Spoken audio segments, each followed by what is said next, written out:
My name's Steve, I'm the founder of Art of Tea, and I'm going to show you how to whisk matcha. So the first thing you're going to do, just like you would in the morning, you're going to wake things up. So we're going to wake up the whisk, we're going to wake up the bowl by really getting it nice and energized and ready for whisking the matcha. So I'm going to pour hot water over the whisk. I'm going to whisk the bowl just briefly. This makes the whisking action a bit easier. I'm going to dump the water off camera.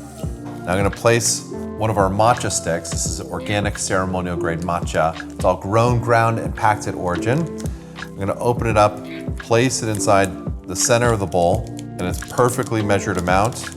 And I'm going to place about 2 ounces of hot water inside. Wow, I already get lots of umami, lots of beautiful fragrance coming out of the leaf. Then I'm whisking it. When I'm whisking it, what I'm doing is first I'm just stomping and gently whisking the bottom of the bowl, and then I really get more aggressive with the whisking. What I'm doing is I'm frothing. I'm getting all the different particles of the matcha to really mix in with the tea.